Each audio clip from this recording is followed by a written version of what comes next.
तो आज की जो हॉरर स्टोरी है ये एक सच्ची हॉरर स्टोरी है। मेरे पास कॉल रिकॉर्डिंग्स भी पड़ी हैं उस बंदे की जिसने मुझे ये स्टोरी बताई है। और सच मानना, जो लड़की के साथ अभी भी करंटली हो रहा है वो बहुत ज्यादा दिल दहला देने वाला है। ये स्टोरी सुनकर आपके रोंगटे खड़े हो जाएंगे। उत्तराखंड में मेरे दोस्त का घर है और उन्हीं के घर के पास ही उसी की एक फ्रेंड रहती है जिनका काफी अच्छा घर है। और वो लड़की जिस घर में रहती है और उनके एक पड़ोसी हैं और उस घर में एक बूढ़ी औरत रहती है। और वो जो बूढ़ी औरत है वो काफी टाइम से इस लड़की के घर पे कुछ न कुछ खाने के लिए दिया ही करती थी। अब आपके आस पड़ोस में कोई रहता है तो आप मना भी नहीं कर सकते। वो लड़की का मानना ये था कि उस खाने में कुछ तो ऐसा था जिसके बाद उनकी जिंदगी बर्बाद होना शुरू हो गई। सबसे पहले तो उस लड़की के घर में टोटल 5 लोग रहा करते थे।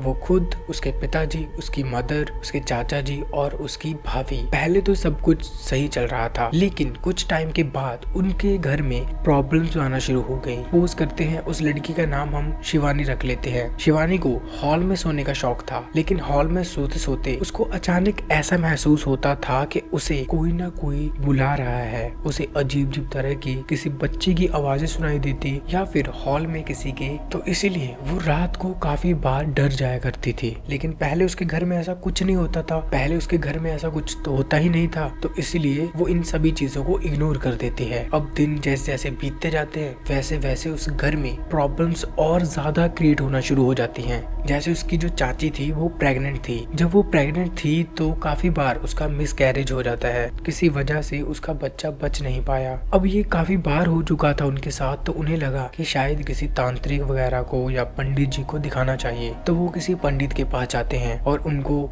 सारी चीजें बताते हैं कि हमारे घर में कुछ ऐसी चीजें भी हो रही हैं और जो उनका बच्चा है वो 2-3 बार खत्म हो चुका है। इसके बाद पंडित जी बताते हैं कि आपके घर में किसी ने काला जादू किया है, आपके पीछे कच्चा कलुआ लगा हुआ है। कच्चा कलुआ होता है जो बच्चा 6 महीने का हो या फिर उससे भी कम का, जब वो मर जाता है तो उसके बाद उसकी जो आत्मा है उसी घर में भटकती रहती है। अब उसका सोल्यूशन उन्होंने बताया कि आपके घर पे पूजा वगैरह करनी पड़ेगी, जिसके बाद आपका घर बिल्कुल क्लीन हो जाएगा। दूसरा दिन आता है। अब वो दोनों, अब उसकी चाची और चाचा बहुत खुश थे। वो घर पे वापस आते हैं। अब वो घर में पूजा तो करवानी ही थी। अब इससे पहले कि वो लोग पूजा के इंतजाम करते, उसके चाचा की अचानक से डेथ हो जाती है। अब ये डेथ कोई नेचुरल या फिर नॉर्मल नहीं थी। ये अचानक से डेथ का हो जाना, घर में ऐसी ऐसी चीजें होना, ये कुछ भी नॉर्मल नहीं था। तो इसके बाद क्या होता है कि चाची, उनकी जो चाची थी वो प्रेग्नेंट तो थी ही। अब चौथी बार उनकी डिलीवरी सही सलामत हो जाती है और उनको एक बेटा होता है। लेकिन घर में अभी भी सब कुछ नॉर्मल नहीं था। घर में अभी भी लोगों के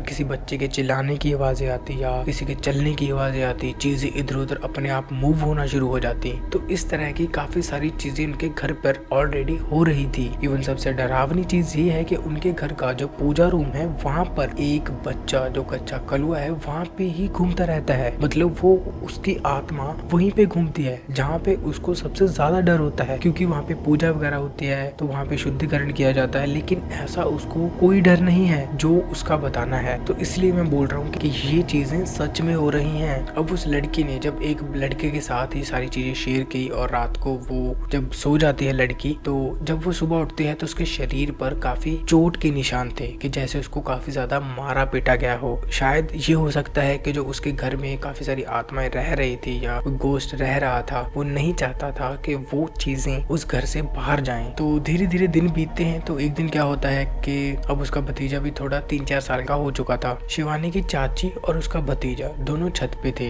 दोनों एक दूसरे के साथ खेल रहे थे। उसका भतीजा बोलता है कि मम्मी, आपके पीछे कोई छोटा बच्चा है। जिसके बाद उसकी चाची काफी ज्यादा डर जाती है और अचानक से भागती हुई हॉल में पहुंचती है। अब ऐसी चीजें जब बंदा सुनेगा तो ऑटोमेटिकली टेंशन में आ जाएगा और वो घर छोड़ के जा भी नहीं सकते, क्योंकि अब इतनी मेहनत से बंदे ने घर बनाया है और वहाँ पे ऐसी चीजें हो रही हैं। तो ऐसे घर के साथ एक इमोशनल कनेक्शन होता है ना, तो वो छोड़ के भी नहीं जा सकते। कुछ भी यहाँ पे हैप्पी एंडिंग तो नहीं है, क्योंकि वहाँ पे अभी भी करंटली आज भी वहाँ पे ऐसी ही चीजें हो रही हैं। उन्होंने काफ़ी बार ट्राई भी किया कि अपना सेकंड फ्लोर वो किराए पे चढ़ा दें, लेकिन कोई भी उनके घर पर 4 से 5 दिन से ज़्यादा रह ही नहीं सकता। जो भी किराएदार रहने आता है उनके साथ अजीब अजीब तरह की चीज़ें होती हैं। उन्हें कोई अनजान शक्ति मारती पीटती है, उन्हें काफ़ी ज़्यादा डराती है, जिसलिए वहाँ पर कोई रहने के लिए तैयार नहीं होता। अगर आप लोगों को ऐसी और हॉरर स्टोरी सुननी है तो चैनल को सब्सक्राइब और वीडियो को लाइक ज़रूर कर देना।